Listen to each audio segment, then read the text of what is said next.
Okay, let's dive right into this explainer. Today, we're unpacking a really fascinating essay by J. Paul Duplantis. It's titled For Those Who Hate AI, In Defense of Human Agency. And look, if you spent literally any time online lately, you already know the debate around generative AI is incredibly heated. But instead of just viewing AI as this inherent, terrifying threat, this source material offers a totally different perspective. It reframes generative AI as a powerful tool for personal empowerment and human agency. So we're going to break down the author's arguments step by step to really wrap our heads around this highly optimistic, yet still very vigilant point of view. We absolutely have to start by acknowledging the very palpable pushback and the anxiety surrounding AI that the author observes today. You've likely seen these exact apocalyptic undertones of our AI overlords dominating your social media feeds. The essay actually doesn't shy away from this cultural anxiety at all. Instead, it hits it head on, noting that while there are, for sure, very serious issues we have to navigate, just blindly hating the technology might actually be preventing us from seeing its true potential. To get there, the author draws a really hard line between two totally different concepts. On one hand, we have explicit theft, when a musical artist's voice is cloned, or an actor's performance is used without permission to literally steal their identity. The essay is unequivocal on this. That should be illegal. Full stop. But there's a huge distinction here. The author argues that simply ingesting training data, learning predictive patterns to formulate new expressions, is just not thievery in general. So, this brings us to section 1 of the essay. Is AI training actually theft?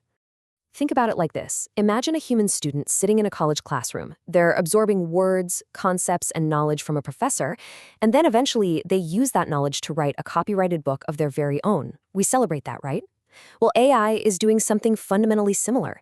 It's ingesting the corpus of human language to build reasoning models. Obviously, the scale is vastly different, but the core mechanic of absorbing data and inferring from it, it's highly parallel. He poses this really challenging question directly to us. There's a fine line between assembling ideas and just copying exact prose.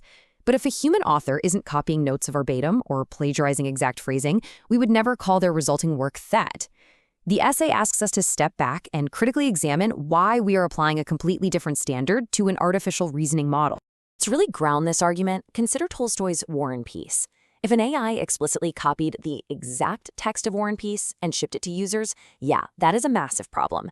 If it perfectly copied Tolstoy's unique tone and character arcs, also a problem.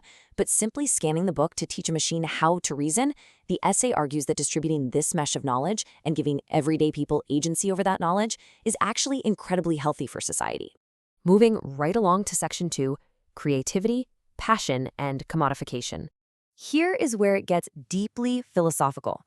The author fundamentally redefines AI as simply a modern paintbrush. It's just a tool used for expression.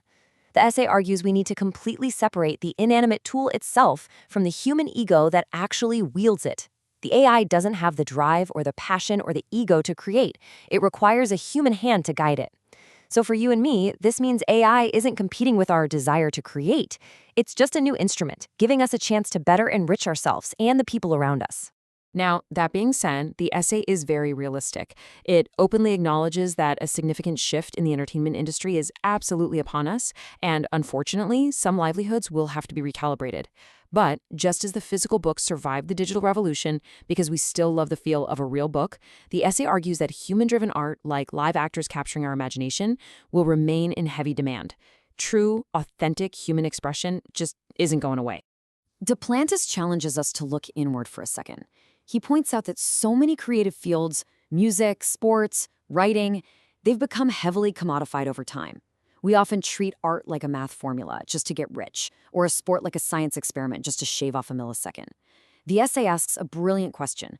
Whatever happened to the love of the game, to creating purely for passion? It really challenges us to consider if we're actually upset about AI replacing human expression, or if we're just upset about AI threatening the commodification of that expression. Which leads us perfectly into section 3, the threat of centralized control. $2 trillion. That is a staggering amount of money, right? The author points to the massive IPO valuations and funding rounds of the big AI providers to highlight his real concern here. His fear isn't actually the AI models themselves, it's the people controlling the technology at the very top. When centralized corporate entities command this kind of capital, their fundamental motivations inevitably shift.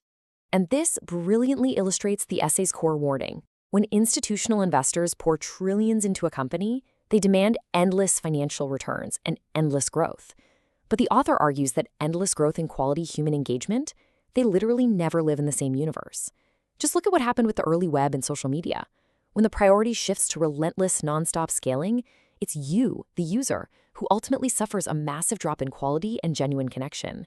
So these are the actual dangers we should be fighting against. We really shouldn't waste our energy fighting a machine that's simply ingesting knowledge. We should fight against autonomous machine manipulation. We should fight against our digital experiences being hijacked into corporate silos, the constant commodification of our attention, and centralized corporate governance dictating exactly how we interact with information. That is the actual threat we need to be watching. All right, let's talk solutions. Section 4, Building a Resonant Future. The path forward, according to the author, is all about actively reclaiming our personal agency. So how do we actually do that? By actively moving away from centralized control. This means deploying local, open-source models, essentially running the AI right on your own private laptop or computer instead of relying on a massive corporate server somewhere.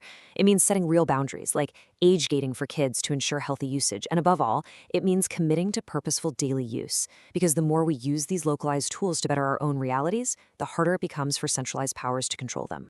Using the analogy of a gun, the essay emphasizes that AI is ultimately totally neutral. It's just a technology. A tool can be used with bad intent to harm others, or it can be used with good intent to protect and help. Bad intent negatively impacts AI just like it negatively impacts any other form of human communication. At the end of the day, the technology simply amplifies the intent of the human who is operating it. Ultimately, blindly hating the technology is a complete trap. It's a distraction. If we spend all of our collective energy just hating the way things are, we completely miss out on showing the world how things could be. We miss the chance to build amazing things that actually lift up people from all walks of life into a much more purposeful, resonant societal connection. So I'm going to leave you with this final, really provocative thought directly from the essay. The author warns that if we go into this whole AI era passively, expecting the technology to just be a magical wizard that solves all our problems for us, we are probably going to get a warlock instead, but the choice is entirely ours. Will our negative expectations and our passive reliance manifest that warlock? Or will we remain vigilant, reclaim our human agency, and actually build a more resonant, purposeful future together? Like I said, it's entirely up to us.